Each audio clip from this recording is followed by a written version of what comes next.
अज़ीज़ सुहेल अफरीदी ने कल जो पेशावर में ISF यानी इंसाफ स्टूडेंट फेडरेशन के सामने जो तकरीर की है उसने हर तरफ खलबली मचा दी है। और सुहेल अफरीदी ने कहा है कि मुझे किसी का बाप भी नहीं झुका सकता और मैं वो मुज़ाहमती तहरीक शुरू करूँगा, मैं वो एहतजाज करूँगा जो तारीख़ याद रखेगी। और उन्होंने कहा है कि हम डी चौक पहुँचेंगे और जैसे ही इमरान खान साहब की हिदायत आएंगी तो हम डी चौक पहुँचेंगे। उन्होंने बड़ी सख्त बातें की तो हुकूमती अवानों में हलचल मचा हुआ है और सुहेल अफरीदी की वजह से बहुत गम गुस्सा पाया जाता है। तो दोस्तों वीडियो एंड तक देखें, चैनल को सब्सक्राइब करें, लाइक शेयर और कमेंट ज़रूर क्या करें। बिस्मिल्लाहिर्रहमानिर्रहीम, इय्याका नअबुदु व इय्याका नस्तईन। मेरे ISF के नौजवानों, ऊंचे ऊंचे नामों की तख्तियां गिरा देना, जुल्म करने वालों की वर्दियां जला देना, दर बदर पटकना क्या, दफ्तरों के चुंगल में बेलचियां उठा देना, डिग्रियां जला देना। मौत से जो डर जाओ तो जिंदगी नहीं मिलती, जंग जीतनी हो तो कश्तियां जला देना।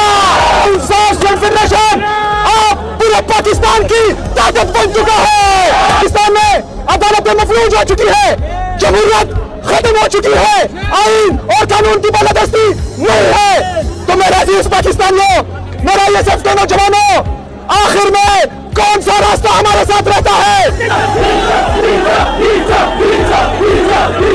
मैंने भी अपने लीडर, अपने कायद जनाब इमरान खान साहब के नक्शे कदम पर मैं भी चल रहा हूँ। आंखों में आंखें डालकर, ना मुझे कोई झुका पा रहा है, ना डरा पा रहा है, और ना इंशाल्लाह ताला मैं आपसे वादा करता हूँ कि किसी का बाप भी मुझे झुका नहीं सकता। इंशाल्लाह तैयार रहना, तैयार रहना, तैयार रहना। तो इंशाल्लाह मैं आपको लीड करूंगा इंशाल्लाह ताला।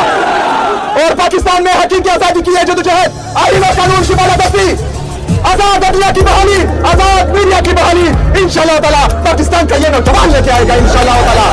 आज के दिन 14 नवंबर 2007 को एक डिक्टेटर ने मेरे लीडर, मेरे कायद जनाब इमरान खान साहब के कुछ गुंडे बेचकर उनका गिरवान पकड़ा था, उनका कलर पकड़ा था। 9 मई को भी दोबारा वही हुआ था। हम ना 14 नवंबर 2007 बुले हैं, ना हम 9 मई बुले हैं, और इंशाल्लाह ताला किसी को भूलने भी नहीं देंगे इंशाल्लाह ताला।